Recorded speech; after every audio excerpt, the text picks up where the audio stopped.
tenho pensado nesse tempo,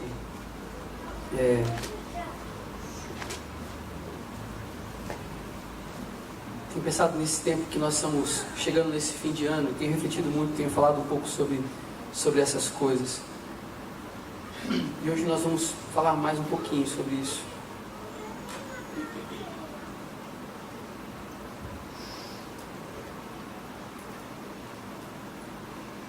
Quero que você baixe sua cabeça e nós vamos orar. Feche seus olhos. Pai, nós te louvamos, Senhor, por esse tempo aqui. Amém. Nós te agradecemos por tudo que o Senhor tem feito por nós. Amém, Senhor. Obrigado, Senhor, porque estamos chegando ao final de um ano e não tem faltado nada para nós. Aleluia. Obrigado, Senhor. Tu és fiel, o Senhor é bondoso, Amém. o Senhor é gentil, é misericordioso. E nós te louvamos por isso. Fala aos nossos corações através da tua palavra agora, Senhor. Amém, Senhor. Abra o nosso entendimento e ministra aos nossos corações, em nome de Jesus. Amém.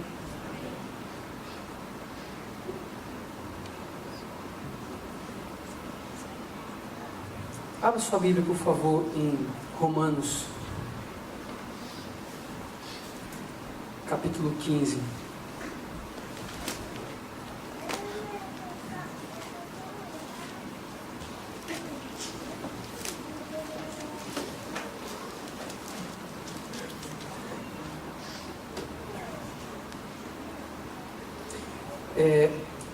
Sempre que chega nessa época do ano, a gente tem algumas igrejas mais tradicionais, mais históricas. Elas entram num período que é chamado de Advento. Os irmãos já ouviram falar disso? Sim? Não? Amém. Algumas igrejas mais tradicionais, algumas tradições usam bastante essa expressão, Advento. E, na verdade, isso é muito interessante, porque Advento tem a ver com espera, com expectativa, ok? Então, uma tradição judaica, em que eles aguardavam o Messias, esperavam ansiosamente por um libertador, né? Por aquele que viria, de fato, libertá-los e conduzi-los a um tempo glorioso. Então, o Advento é um tempo de espera, um tempo de expectativa. Mas quando a gente pensa só à luz da tradição, pensando na tradição judaica ou até na tradição de igrejas históricas, a gente tem apenas um recorte da história, dessa espera. Porque nós conhecemos a história de Jesus, do Verbo vivo, do Deus encarnado como homem, pela história narrada pela Bíblia. E nós cremos no que está ali, é um registro não só histórico.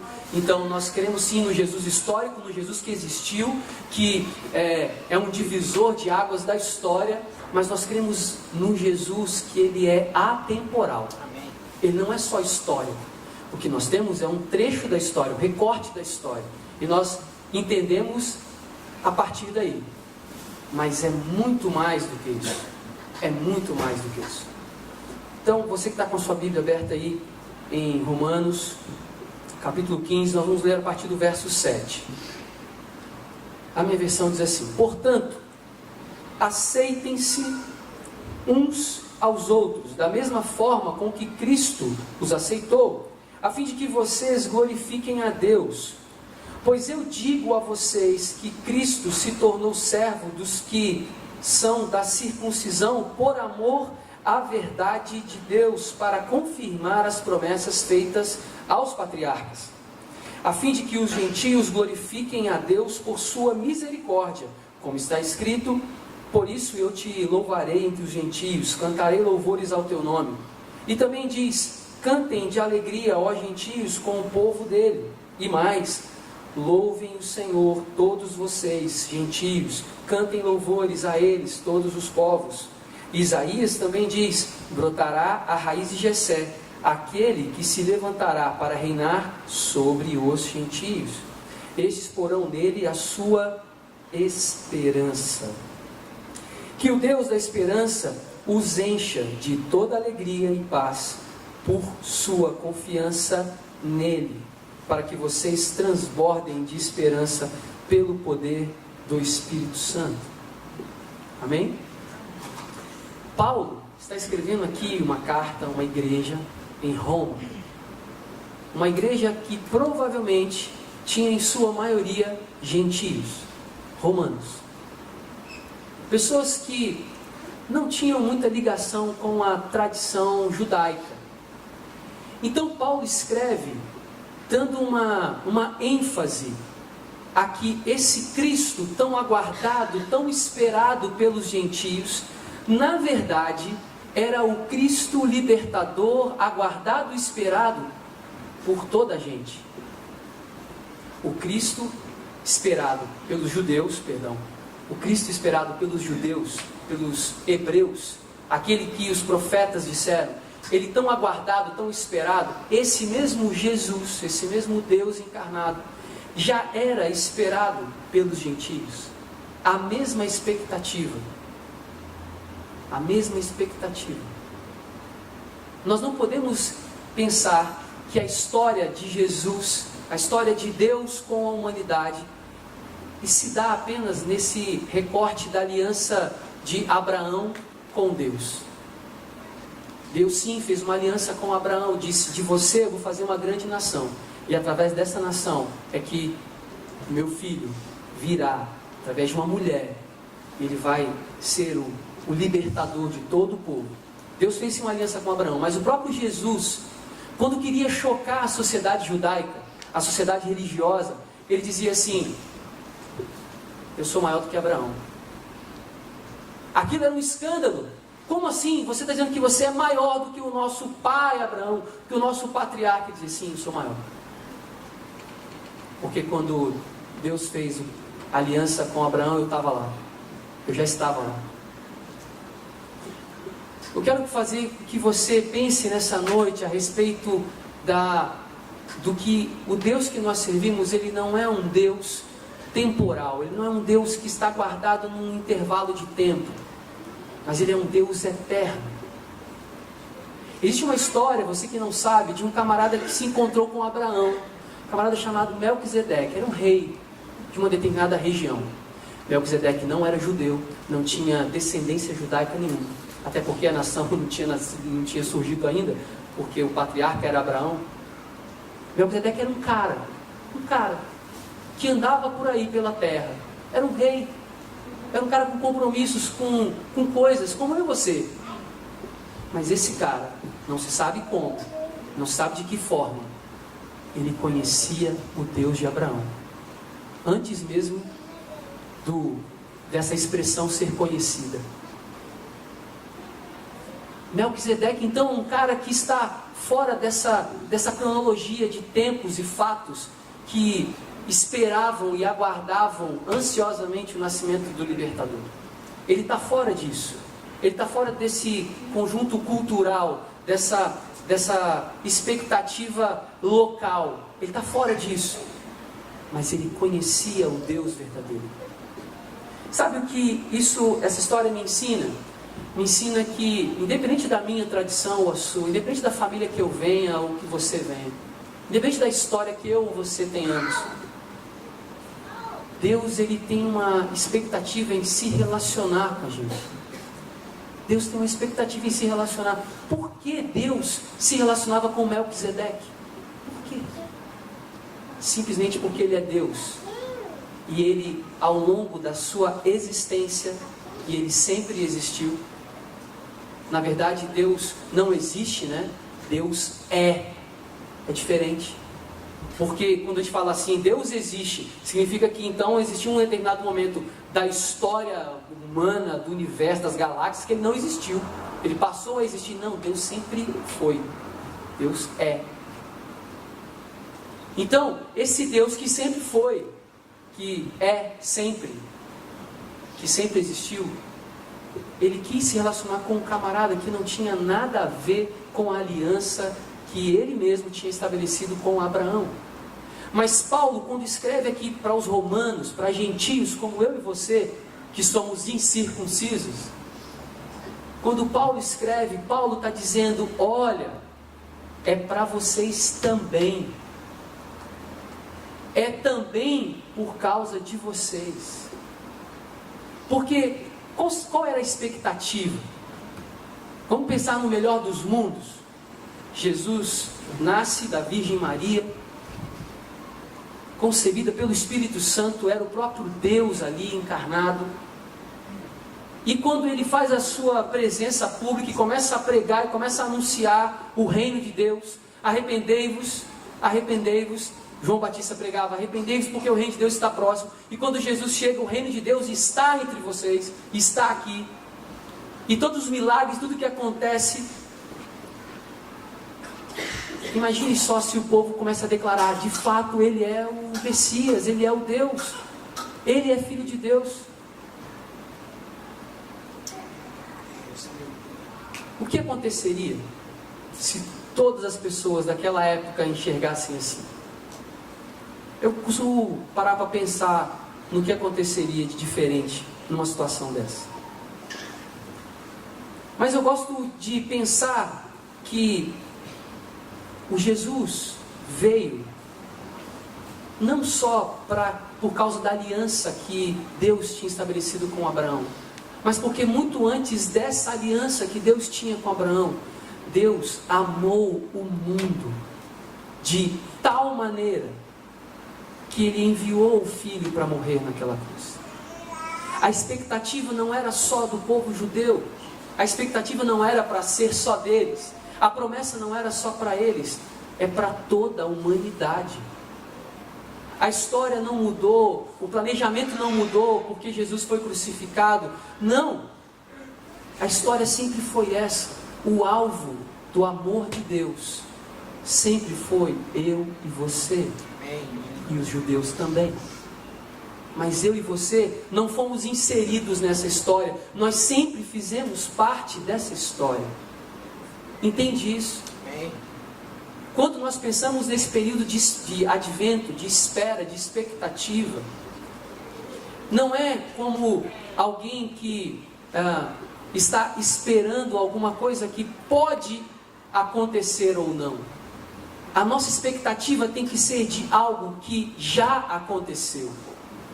É a convicção de que nós esperamos num Deus que sempre foi, e não um Deus que há de vir. Quando nós lemos aqui, logo no começo, Paulo falando sobre aceitação, ele diz que Cristo se tornou servo dos que são da circuncisão por amor à verdade de Deus e para confirmar as promessas dos patriarcas, a fim de que os gentios glorifiquem a Deus por sua misericórdia. Os gentios glorifiquem a Deus por sua misericórdia. A nossa esperança, a nossa expectativa não é no que Deus pode fazer, porque Ele pode fazer todas as coisas, mas é em quem Deus é. Em quem Deus é. O versículo 12, quando ele fala da semente de Jessé, ele dá todo o indício de que esse Jesus, ele viria nascido sim num povo, numa nação que tinha uma aliança com Deus, com tudo que estava prescrito. Brotará da raiz de Jessé aquele que se levantará para reinar sobre os gentios. O mesmo Isaías que profetizou a respeito de Jesus, o mesmo Isaías que profetiza a respeito do nascimento de Jesus, como se deu o nascimento, como aconteceu o nascimento, é o mesmo Isaías que profetiza, dizendo que esse Jesus vai reinar sobre os gentios. E quando a gente canta, e é muito bonito cantar, sobre toda a terra tu és o rei, sobre as montanhas e o pôr do sol. Me ajuda que eu sou péssimo em letra. Uma coisa só, meu desejo é: vem reinar em mim, Senhor. sobre o meu pensar, sobre o meu falar. Faz-me refletir, faz-me pensar a beleza que há em ti.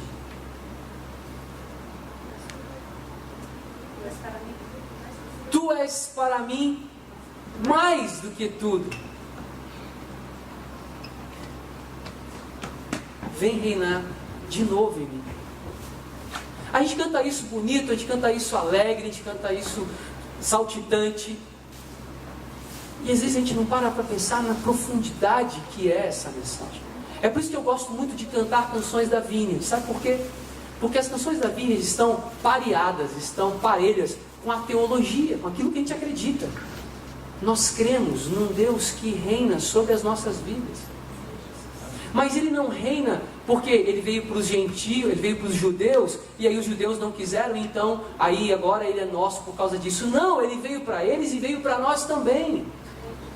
Ele também veio para nós.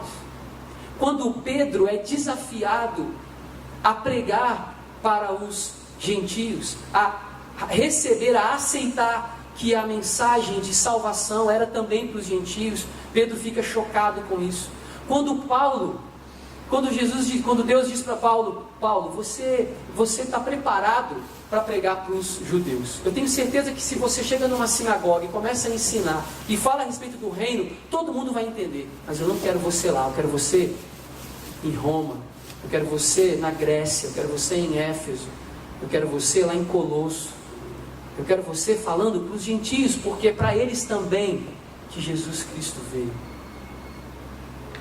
E o último versículo que nós lemos diz que o Deus da esperança os encha de toda alegria e paz. O Deus da esperança, da expectativa. Qual a expectativa que você tem em Deus? Nós estamos chegando no fim de ano, e é claro que esse é um tempo da gente agradecer por tudo que o Senhor fez. Agradecer por a gente chegar vivo, né? Chegar vivo no final de ano já é muito bom, já é motivo mais do que suficiente para agradecer. Mas qual a expectativa, qual a esperança que você tem em Deus? Qual a esperança, qual a expectativa que você tem da sua própria vida?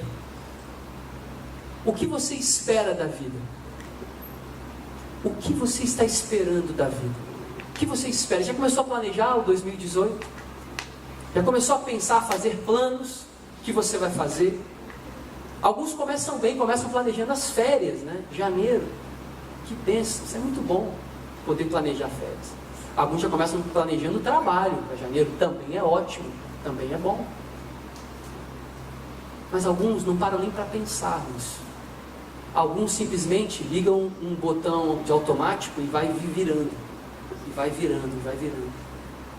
E não para pensar que esse Deus, que é eterno, que é atemporal, Ele está querendo se relacionar com você. Ele está querendo conhecer a sua vida. Ele já sabe quem é você.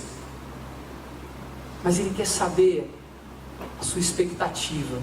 Qual é a sua expectativa? Mas você pode perguntar assim, pastor, por que Deus quer saber essa expectativa? A expectativa do meu coração.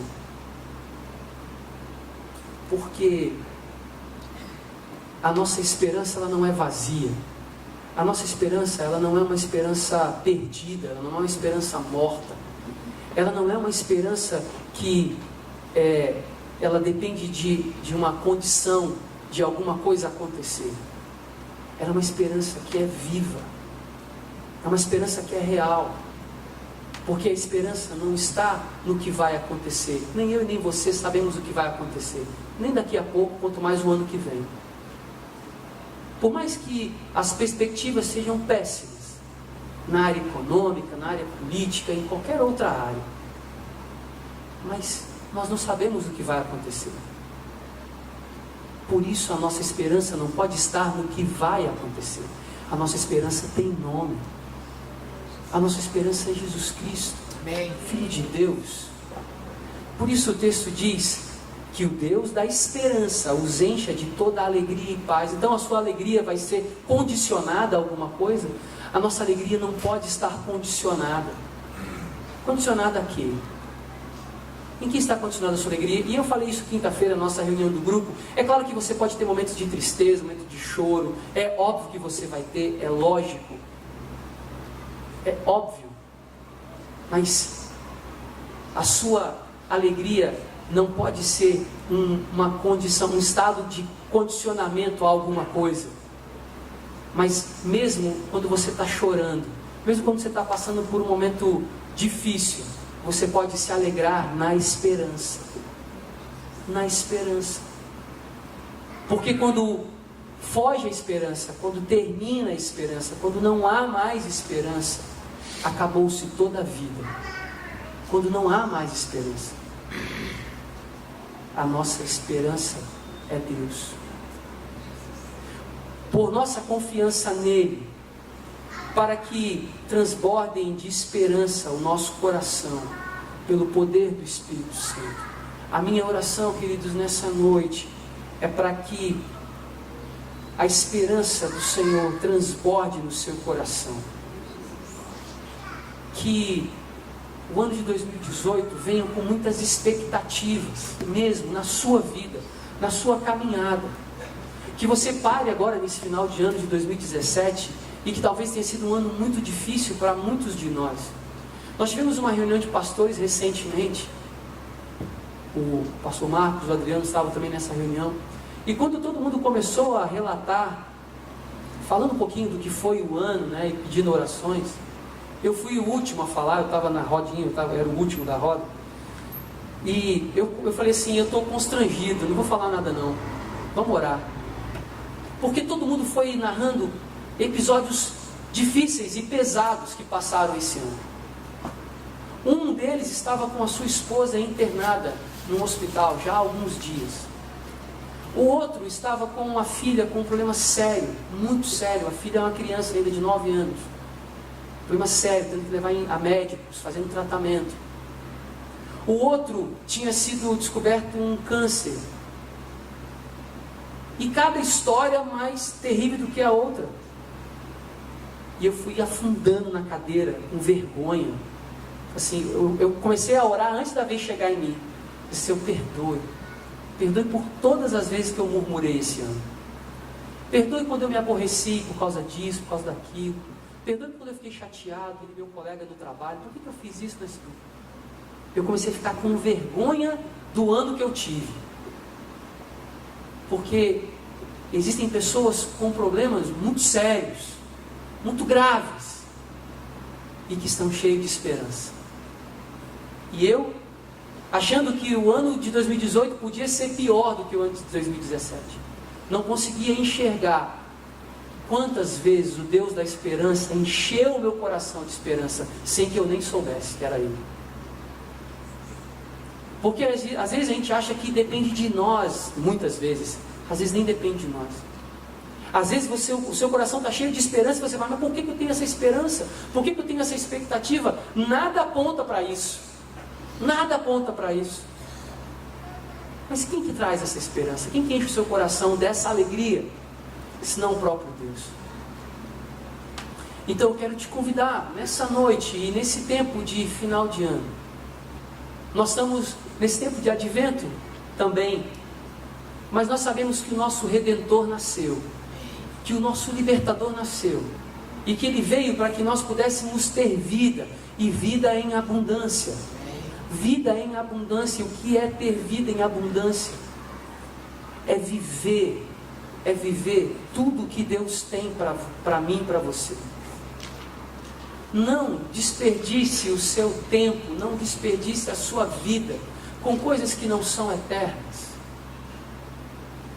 com coisas que passam, coisas que não valem a pena de fato, mas vale a pena isso aqui, vale a pena estar com pessoas, com gente de verdade, com problema de verdade. Para de achar que a vida das pessoas é aquilo que aparece no Facebook ou no Instagram. Aquilo não é a vida das pessoas. Não vamos nos relacionar apenas por WhatsApp, porque aquilo não é a vida real. A vida real acontece aqui.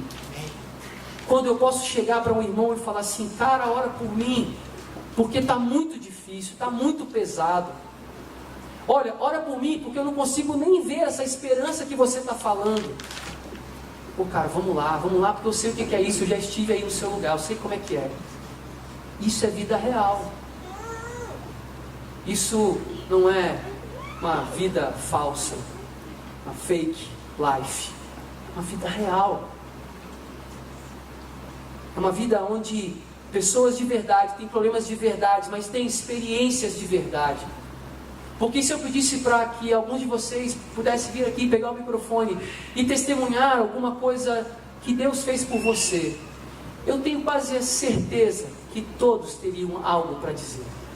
Todos teriam algo para dizer. Se você pensasse de janeiro até dezembro, em alguma coisa que Deus fez por você, em algum livramento que Deus te deu, em alguma graça que chegou até você, e graça é favor imerecido, alguma graça que chegou e você nem esperava que chegasse. Eu tenho muitas delas. Mas aqui eu tenho em comum com você é que as misericórdias dele se renovaram nessa manhã. E que a gente acordou, a gente abriu os olhos, a gente andou, a gente comeu, a gente abraçou alguém, a gente beijou alguém, a gente andou com alguém por causa da misericórdia de Deus. E a minha esperança é que as misericórdias dele se renovem amanhã, quando eu abrir os meus olhos novamente, e na terça, e na quarta, e em janeiro de 2018, e em fevereiro, e em dezembro de 2018.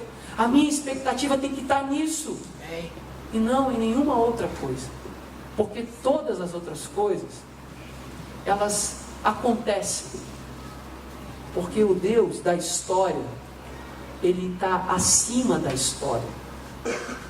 Ele não é um recorte, Ele não é um pedaço da história, Ele é mais do que a história. Ele não veio só para aqueles que escreveram a história, Ele veio para aqueles que nem sabem da história. Tem gente que nem sabe dessa história que nós estamos conversando aqui, que nem sabe, mas que Deus ama tanto, que Deus ama tanto. Eu conheço alguns que nem sabem dessa história, que nem sabem o quanto Deus ama eles mesmos.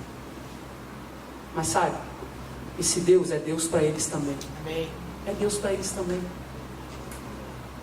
Eu quero orar nessa noite por isso. E se o que eu falei para você aqui, nessas palavras, faz algum sentido, se faz alguma coisa para você, eu queria que você orasse junto comigo mesmo. Que você abrisse seu coração para Deus, sabe? Que você fechasse os seus olhos e, de uma forma bem íntima aí, bem interior aí, que você colocasse isso para Deus. Se o que você tem para colocar para Deus é falta de esperança, fala para Ele. Se o que você tem para colocar para Deus é medo, é temor do que vai acontecer no próximo ano, eu vou me juntar a você. Eu vou me juntar a você. Se o que está no seu coração é uma ansiedade, é algo que você não consegue controlar, fala isso para Deus. Coloca isso para Ele. Vamos orar. Ah, Jesus. Pai, Tu és de fato tudo para nós. De fato o Senhor reina sobre nós. De fato Tu és o Deus de toda a glória. Pai, Tu és o Deus da história. E o Senhor é o Deus da história das nossas vidas. Porque nós não sabemos por que estamos aqui. Não sabemos por que vivemos de fato esse tempo. Mas o Senhor conhece toda a nossa história. O Senhor conhece todos os nossos dias. O Senhor sabe quantos dias viveremos aqui nessa terra. E qual o propósito disso. O Senhor conhece todas as coisas. Porque Tu és Deus onipotente, onipresente e onisciente. Mas nós somos criaturas. Nós somos limitados a tempo, a espaço, a entendimentos. Nós somos limitados. Mas nessa noite, Pai, eu clamo por mim e pelos meus irmãos, para que o Senhor haja na nossa limitação de entendimento, de compreensão. Haja na nossa limitação. E nos faça viver a esperança, a expectativa do Senhor, da glória do Senhor. Amém. Que o nosso coração se encha de esperança, ó Deus. Que possamos depositar as nossas expectativas de fato no Senhor. E o que isso quer dizer, Pai? O que isso quer dizer? O que significa confiar no Senhor, esperar no Senhor? Amém. Pai, o povo judeu esperou muitos anos, esperou muitos séculos para que a profecia, para que as profecias a respeito do nascimento do Messias se cumprisse. Eles esperaram muito. E alguns deles, ó Deus, nessa espera, eles se esfriaram, eles perderam a esperança, a expectativa. Pai, que isso não aconteça nos nossos corações, mas faça transbordar, como nós lemos aqui, Paulo dizendo para aquele povo gentio como nós, faça transbordar nos nossos corações a esperança, faça transbordar a esperança, e lance fora, Senhor, todo o medo do nosso coração. Amém. Porque a Tua palavra diz que o verdadeiro amor lança fora todo medo. Então lança fora o medo de que nós temos do próximo ano, da próxima semana, do que vai acontecer que nós não controlamos. Pai, nós não controlamos nem os nossos cabelos, que alguns caem, alguns ficam brancos. Verdade, Deus. Como podemos controlar toda a nossa vida, todas as minúcias, todas as coisas pequenas e coisas grandes da nossa vida. Nos ajuda, Senhor. Pai, somente o Senhor. Então, que nessa noite o nosso coração, Jesus, possa encher e transbordar de esperança. Amém, Senhor. Nos faça isso, Senhor.